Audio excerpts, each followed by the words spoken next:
নমস্কার সুপ্রিয় দর্শক, সকলকেই স্বাগত হিন্দু লাইভস ম্যাটার ইউটিউব চ্যানেলে। দর্শক, ইসরায়েল এবং হামাসের মধ্যকার যুদ্ধ বর্তমানে 7 মাস হলো চলতেছে এবং দিন দিনই এর ভয়াবহতা বাড়তেছে।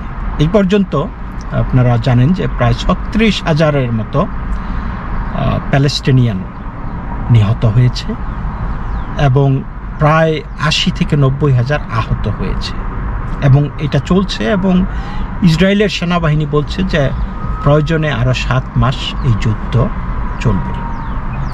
আপনারা জানেন ঘটনাটি ঘটেছিল যে গত বছরের 7ই অক্টোবর 2023 যখন হামাস সন্ত্রাসীরা ইসরায়েলের ওপর অতর্কিতে হামলা চালিয়ে প্রায় 1200 মানুষকে হত্যা করেছে, নারী, শিশু, নিরপরাধ মানুষকে, এবং 240 জনকে জিম্মি এনেছিল। এর মধ্যে হয়তো অলরেডি প্রায় 100-র বেশি মারা গেছে। দর্শক, এর পরিপ্রেক্ষিতে গাজা তারা অকুপাই করেছে এবং তারা প্রতিশোধ নিচ্ছে। বেসিক্যালি তাদের বক্তব্য হলো যে আমরা এমন কিছু করতে চাই যে হামাস এইখানে আর থাকতে পারবে না, হামাস এই গাজার নিয়ন্ত্রণ করতে পারবে না, হামাস গাজায় প্রশাসন বা সরকার চালাতে পারবে না। হামাস থাকলে ইসরায়েলের নিরাপত্তা ঝুঁকি, আমরা হামাসকে নিশ্চিহ্ন করে দেব এবং হামাসকে নিশ্চিহ্ন করা না পর্যন্ত আমরা আমাদের অভিযান থামাবো না। এবং আপনারা দেখেছেন যে সেইখানে হামাস বিভিন্ন স্কুলে বা কিন্ডারগার্টেনে, হাসপাতালে, মসজিদে, শপিং মলে, আবাসিক ভবনে, রিফিউজি ক্যাম্পে সব জায়গায় অবস্থান নিয়ে ইসরায়েলের বিরুদ্ধে তারা পাল্টা হামলা করছে। এবং এতে করে কি হচ্ছে? এতে করে সেই জায়গাগুলি, মসজিদ, হাসপাতাল, স্কুল, কিন্ডারগার্টেন, খেলার মাঠ, শপিং মল, আবাসিক এলাকা এবং সেই শরণার্থী শিবিরগুলি মিলিটারি টার্গেটে পরিণত হয়েছে। কারণ ইসরায়েল বলেছে যে আমরা হামাসের পিছনে যেইখানে যেতে হয় আমরা সেইখানে যাব, will do that, will attack them. এবং সেটা তারা করছে। এদিকে বিশ্বব্যাপী স্বাভাবিকভাবেই এটা বলা যায় যে যেইভাবে নারী, শিশু, নিরপরাধ অনেক মানুষ মারা যাচ্ছে, যদিও এটা আমরা জানি যে যুদ্ধের একটা কোলাটারাল ড্যামেজ আছে।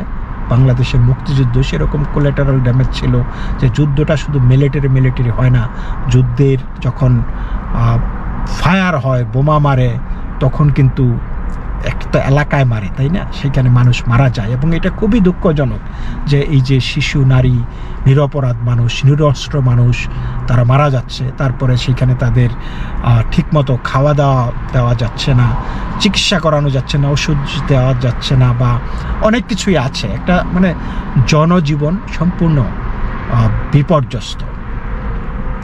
I get it both ways. একটা হলো যে ইয়েস, যে হামাসকে ধরো, কিন্তু সাধারণ মানুষ কেন মারছ? যেটা প্যালেস্টাইনিয়ান বা অনেক বিশ্বব্যাপী অনেকেই বলছেন, যেই বক্তব্যটা দিচ্ছেন। কিন্তু ইসরায়েলের বক্তব্যটাও সেটাই যে এই প্যালেস্টাইনিয়ানরাই তাদেরকে সমর্থন করছে, এই হামাসকে। এই প্যালেস্টাইনিয়ানরাই তাদেরকে নির্বাচনে ভোট দিয়া জিতিয়েছে। এই প্যালেস্টাইনিয়ানরাই তাদের ঘরে, তাদের মসজিদে, তাদের স্কুলে, তাদের হাসপাতালে আশ্রয় দিচ্ছে। এই প্যালেস্টাইনিয়ানরাই হাসপাতালের নিচে বাংকার স্থাপন করে কমান্ড অ্যান্ড কন্ট্রোল যাতে স্থাপন করতে দিয়েছে। তাদের অনুমতিতেই হয়েছে, তাদের গোচরেই হয়েছে। একটা হাসপাতালের নিচে যখন হামাসের কমান্ড অ্যান্ড কন্ট্রোল থাকে, তখন ইসরায়েল কি ছেড়ে দেবে? ছেড়ে দেওয়া উচিত? I don't know. এটা আপনারা ভেবে দেখুন। তাহলে তো তারা তো এটা টেকনিকই নিছে, এটা হামাসের টেকনিক যে তারা এই ঘনবসতিপূর্ণ এলাকাগুলি, সাধারণ যেগুলি নন মিলিটারাইজড যে এলাকাগুলি, সেগুলিতে আশ্রয় নেবে এবং সেগুলি প্রকারান্তরে মিলিটারাইজড হয়ে যায় এবং ইসরায়েল সেখানে বোমা মারতে বা হামলা করতে বাধ্য হচ্ছে।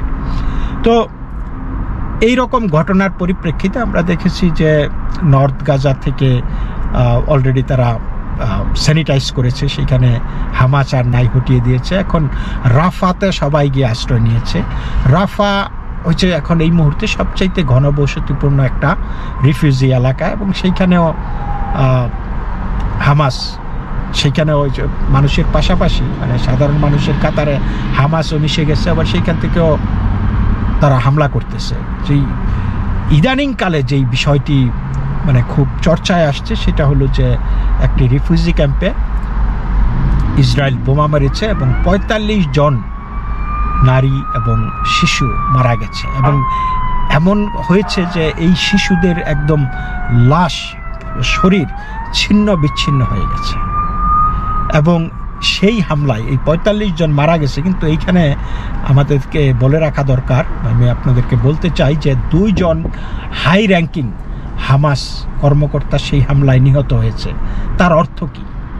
তার অর্থ হলো সেই মানুষগুলির মধ্যে, ওই যে নারী এবং শিশুদের মধ্যেও কিন্তু হামাসের 2 জন কর্মকর্তা সেখানে ছিল।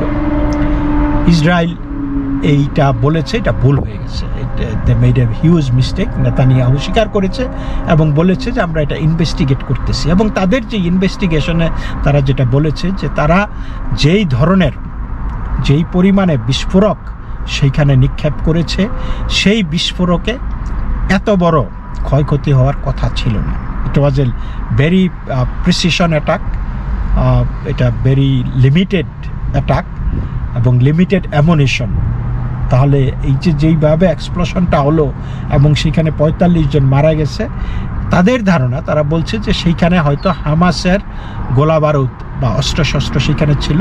So there was a secondary explosion to their attack. Israel যখন আক্রমণ করেছে সেখানে একটা সেকেন্ডারি এক্সপ্লোশন হয়েছে, এবং তার কারণে এই ক্ষয়ক্ষতির মাত্রাটা আরও বেড়ে গেছে। তো CNN সম্প্রতি রিপোর্ট করেছে যে যেই অস্ত্র ইসরায়েল ব্যবহার করেছে সেটা আমেরিকার থেকে অস্ত্র। আপনারা জানেন আমেরিকা বেশ কয়েকটি শিপমেন্ট ইসরায়েলে বন্ধ করে দিয়েছিল, বলেছে যে যাতে ইসরায়েল সর্বোচ্চ চেষ্টা করে যাতে সাধারণ মানুষের যে ক্যাজুয়ালিটি এটা যাতে কমিয়ে না যায়। এবং ইসরায়েল বলছে যে we are trying, but when this people are hiding behind the civilian people we have no choice, our hand side are tight. তা না হলে তো আর কিছুই করা যাবে না সেইখানে। এবং সেইখান থেকে উইথড্র করা মানে কি, ইসরায়েল তাদের যে স্টেটেড গোল আছে সেইখানে সেইটা অ্যাচিভ না করা পর্যন্ত যদি ফিরে আসে, দেন তারা হামাস সেখানে বহাল তবিয়তে থাকবে, সেটা ইসরায়েল করতে দিতে রাজি না। এদিকে আমেরিকা বলেছে যে এই যে ৪৫ জন মানুষ মারা গেছে সেইখানে একটা সিভিলিয়ান এলাকায় শরণার্থী শিবিরে, Israel did not cross the red line. Biden প্রশাসন বলেছে যে তাদের যেই মানে রেড লাইন ছিল সেটা এখনও ক্রস হয়নি, কারণ ইসরায়েল তাদের নিজেদেরকে রক্ষা করার অধিকার আছে। ইসরায়েল তাদের জনগণের ওপর, তাদের সার্বভৌমত্বের ওপর, তাদের দেশের ওপর যেই আঘাত এসেছে সেই আঘাতের জবাব তারা দেওয়ার অধিকার রাখে, এটা কিন্তু তারা বলেছে আমেরিকা। যুক্তরাষ্ট্রের জাতীয় নিরাপত্তা কাউন্সিলের মুখপাত্র বলেন, হামাসের বিরুদ্ধে ব্যবস্থা নেওয়ার অধিকার ইসরায়েলের আছে। আমরা এটাও বুঝতে পেরেছি যে এই হামলায় হামাসের 2 জন জ্যেষ্ঠ সন্ত্রাসী নিহত হয়েছে। ইসরায়েলে বেসামরিক মানুষদের বিরুদ্ধে হামলার জন্য তারা দায়ী ছিল। তিনি যোগ করেন, তবে আমাদের বার্তা সুস্পষ্ট, বেসামরিক মানুষদের সুরক্ষা নিশ্চিত করতে সম্ভাব্য সব পদক্ষেপ নিতে হবে ইসরায়েলকে। এটা ছিল আমেরিকার বার্তা, এবং ইসরায়েল সেই ব্যাপারে বদ্ধপরিকর। তারা বলছে যে তারা সেটা করতে চায়।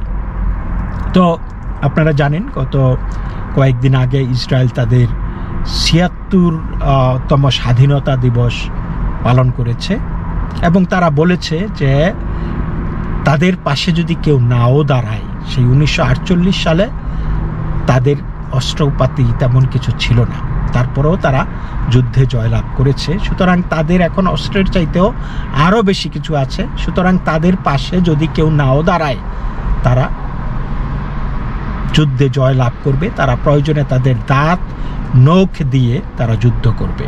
এটা clearly A message to the United states যে তোমরা আমাদের পাশে থাকলে ভালো, না থাকলেও আমাদের অসুবিধা নাই। তো সম্প্রতি এই ইসরায়েলের মেমোরিয়াল ডে উপলক্ষে গত সোমবার সেইখানে ইসরায়েলে সফরে গিয়েছিলেন নিকি হেলি।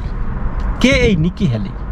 নিকি হেলি হলো একজন ভারতীয় বংশোদ্ভূত, তার মা বাবা শিখ, ভারতীয় বংশোদ্ভূত আমেরিকান রাজনীতিবিদ। তিনি সাউথ ক্যারোলাইনা স্টেটের গভর্নর ছিলেন প্রায় ৮ বছর, এবং পরে ট্রাম্প প্রশাসনের তিনি জাতিসংঘে আমেরিকার রাষ্ট্রদূত হিসাবে 4 বছর নিয়োজিত ছিলেন, এবং এই সম্প্রতি তিনি প্রেসিডেন্সিয়াল প্রাইমারিতে আমেরিকার প্রেসিডেন্ট পদের জন্য প্রতিদ্বন্দ্বিতা করেছেন ট্রাম্পের সাথে, এবং ব্যাপক জনপ্রিয়তা। ট্রাম্পের পরেই কিন্তু নিকি হেলির জনপ্রিয়তা।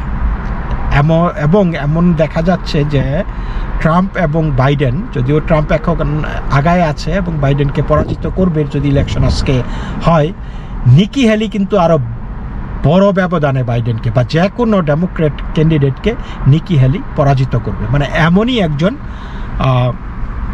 জনপ্রিয় একজন রাজনীতিবিদ। এবং নিকি হেলি যেহেতু ট্রাম্পকে চ্যালেঞ্জ করেছে প্রাইমারিতে, ট্রাম্প নিকি হেলির প্রতি একটু বিরক্ত। কিন্তু অনেকেই বলছে যে নিকি হেলিকে যদি ট্রাম্প ভাইস প্রেসিডেন্ট হিসাবে গ্রহণ করে, মনোনীত করে, তাহলে ট্রাম্পের জন্য ভালো হবে এবং বাইডেনকে হারানো আরও সহজ হবে। এবং সেই ক্ষেত্রে আমি জানি না যে তারা তাদের যেই ইন্টারনাল যেই এই মান অভিমান এগুলি ভুলে গিয়ে নিকি হেলিকে ট্রাম্প তার রানিং মেট করবে কিনা। ট্রাম্প রানিং মেট না করলেও কিন্তু নিকি হেলির ভবিষ্যৎ উজ্জ্বল। রিপাবলিকান দলে এবং আমেরিকার পলিটিক্সে নিকি হেলি কিন্তু একটা উজ্জ্বল নক্ষত্র। তো সেই নিকি হেলি ইসরায়েলে গিয়েছিলেন সম্প্রতি গত সোমবারে, এবং সেইখানে এই লেবাননের সীমান্তবর্তী একটি সেনাঘাঁটিতে, ইসরায়েলি সেনাঘাঁটিতে গিয়ে একটি কামানের গোলায় লিখেছেন, তাদের শেষ করো, ফিনিশ দেম। সেটা কামানের গোলায়, ট্যাঙ্কের গোলায় তিনি লিখেছেন ফিনিশ দেম। তো কামানের গোলার গায়ে হেলির এই বার্তা লেখার একটি ছবি সামাজিক যোগাযোগ মাধ্যমে পোস্ট করেছে, ভাইরাল হয়েছে। এর আগে 7ই অক্টোবরে এই ইসরায়েলের ওপর যে হামাসের হামলা হয়েছিল, সেই হামাসের হামলার নিন্দা করে তিনি বিবি নেতানিয়াহুর প্রতি আহ্বান জানিয়ে বলেছিলেন, আমি নেতানিয়াহুকে বলবো তাদের শেষ করে দিন, তাদের শেষ করুন। এই কাজ হামাস করেছে, এই হামলার পেছনে ইরানের হাত আছে, তাদের শেষ করুন। তারা যা করেছে সেজন্য তাদের অবশ্যই নরকে পাঠাতে হবে। স্ট্রং মেসেজ ফ্রম নিকি হেলি। তো দর্শক, লেবাননের সীমান্তবর্তী ইসরায়েলের সামরিক ঘাঁটি পরিদর্শনের পাশাপাশি গত 7ই অক্টোবর হামাস যেসব স্থানে হামলা চালিয়েছে সেগুলির কয়েকটি জায়গাও পরিদর্শনে গিয়েছিলেন নিকি হেলি। এবং হামাসের হামলা চালানো দক্ষিণ ইসরায়েলের শহর কিবুৎজ নির উজ, নোভা মিউজিক ফেস্টিভ্যালের স্থান এবং এসদেরত শহরও পরিদর্শন করেন এই সাউথ ক্যারোলাইনার সাবেক এই গভর্নর এবং রিপাবলিকান দলের প্রেসিডেন্ট মনোনয়ন প্রত্যাশী নিকি হেলি। এসব স্থান পরিদর্শন শেষে হেলি বলেছেন, এসব স্থানের প্রতি 4 জনের 1 জনকে হত্যা করা হয়েছে বা গাজায় জিম্মি করে নিয়ে যাওয়া হয়েছে। কোনো দেশ এটা সহ্য করবে না, ইসরায়েলেরও তা সহ্য করা উচিত নয়। ইসরায়েলের প্রতি নিজের প্রতিশ্রুতি পুনর্ব্যক্ত করে হেলি বলেন, গণমাধ্যমে যা বলা হচ্ছে বা বলা হয়েছে তাতে কান দেবেন না। আমি আপনাদের নিশ্চয়তা দিচ্ছি, আমেরিকা ইসরায়েলের সঙ্গে আছে, এদের শেষ করে ফেলুন। দর্শক, এই হলো আজকের মিডল ইস্টের পরিস্থিতি। মানে it's very sad to see people are dying, very sad. এবং আবার এটা বুঝতে হবে যে এই যে ডেথ অ্যান্ড ডিস্ট্রাকশন, এটা কিন্তু হামাসই বয়ে নিয়ে এসেছে। হামাসই আজকে এই গাজাতে এই মৃত্যু, এই ধ্বংসযজ্ঞ তারা কিন্তু ডেকে এনেছে। আজকে যদি হামাস ইসরায়েলের উপর এই 7ই অক্টোবর হামলাটা না করত, তাহলে কিন্তু এর কিছুই ঘটতো না। তারা শান্তিপূর্ণভাবে নিরাপদে, এমনকি ইসরায়েল কিন্তু তাদেরকে তেল, জল, ইলেকট্রিসিটি দিয়ে আসতেছিল, এমনকি টাকাও দিয়ে আসতেছিল, তারপরেও তারা ইসরায়েলের উপর হামলা করতেই গেল। আমরা দেখছি আজকে সারা বিশ্বব্যাপী ইসরায়েলের বিরুদ্ধে নিন্দার ঝড় বইছে, নিন্দা হচ্ছে। এমনকি ভারতের ক্রিকেটার রোহিত শর্মার স্ত্রী কি সাজদে যেন, তিনিও একটা টুইট করেছেন তার কি বলে, তার ইনস্টাগ্রামে মেসেজ দিয়েছেন যে অল আইজ আর অন রাফা। তো এই যে তিনি যে অল আইজ আর অন রাফা, এত সিলেক্টিভ কেন? উনি কি all eyes are on Pakistani Hindus কখনো দিয়েছিলেন? দেননি। এটা নিয়ে সমালোচনা হচ্ছে, বলছে যে ওকে ফাইন, তুমি যদি এইগুলির মানে সন্ত্রাস, হত্যার নিন্দা করতে হয়, তাহলে তুমি সিলেক্টিভলি শুধু প্যালেস্টাইনিয়ানকে নিন্দা জানাবে কেন? প্যালেস্টাইনিয়ানে যেটা ঘটছে, প্যালেস্টাইন গাজাতে যেটা ঘটছে, এটার জন্য সারা পৃথিবীব্যাপী বিভিন্ন জায়গায় যে এই হত্যা, সন্ত্রাস হচ্ছে, সেগুলির নিন্দা তুমি করো না কেন? এত সিলেক্টিভ কেন আপনারা? আমরা দেখছি যারা চারিদিকে তারা আজকে গাজায় হত্যাযজ্ঞের বিরুদ্ধে তারা সরব। I'm not faulting them for that, but I'm faulting them because they are selective. তারা অন্যান্য জায়গায় যেইভাবে সন্ত্রাসী কার্যক্রম চলে, সেগুলির নিন্দা তো আমরা সেই সমস্ত মুসলিম কমিউনিটি থেকে হতে দেখিনি। আইসিস যখন হামলা করেছে তখন কি তারা নিন্দা করেছিল? করেনি। যখন আমরা বরং তার আনন্দ করে 9/11-এর হামলার পরে আমরা দেখেছি বোম্বাইতে যখন টেররিস্ট আক্রমণ হয়েছিল, সন্ত্রাসী আক্রমণ হয়েছিল, তখন কি তারা নিন্দা জানিয়েছিল? জানায়নি। কেন? তাদের এই সিলেক্টিভ আউটরেচটা কেন? যদিও অ্যাগ্রেশনটা কারা করেছিল? Who did first? হামাস করেছিল। ইসরায়েল কিন্তু আগ বাড়িয়ে এসে এটা করেনি। তারপরে এই যে আজকে ইসরায়েল এবং হামাসের, ইসরায়েলের নেতাদের এবং হামাসের নেতাদের উভয়কেই কিন্তু আইসিসি তাদের বিরুদ্ধে ওয়ারেন্ট জারির মানে অনুরোধ জানিয়েছে ইন্টারন্যাশনাল ক্রিমিনাল কোর্টে। আইসিসি প্রসিকিউটর যারা আছে তারা করিম খান। কিন্তু আমার কথা হলো যে হঠাৎ করে এখন তাদের বোধোদয় হলে কেন? এর আগে এই যে বিশ্বব্যাপী যে সন্ত্রাসী কর্মকাণ্ড চলে এসছে, নিরপরাধ নিরীহ মানুষগুলিকে যেইভাবে হত্যা করেছে, তখন আইসিসি প্রসিকিউটররা কেন সেই সমস্ত সন্ত্রাসীদের বিরুদ্ধে ওয়ারেন্ট জারির কথা বলেনি? তারা কি শুধুই গণতান্ত্রিক দেশগুলির বিরুদ্ধে আছে, নাকি তারা সবার জন্য, যেখানে অন্যায় দেখবে তার পিছনেই লাগবে? তার মানে কি এখন তো তাহলে আর সরকার থাকার দরকার নাই, সব দেশগুলি সরকার বন্ধ করে দিয়ে, ব্যান করে দিয়ে বলা হোক যে আমরা এখন টেরোরিস্ট হিসাবে দেশ চালাবো, তাহলে কেউ আর আমাদের করবে না, মানে আমাদের পিছু লাগবে না। যেমন নর্থ কোরিয়ার কিম জং উন, হ্যাঁ, তাদের দেশের মানুষের কোনো পাত্তাই নাই, খবর নাই, মানুষ গুম হয়ে যায়, ড্রামের মধ্যে অ্যাসিড দিয়ে গলায় ফেলায়।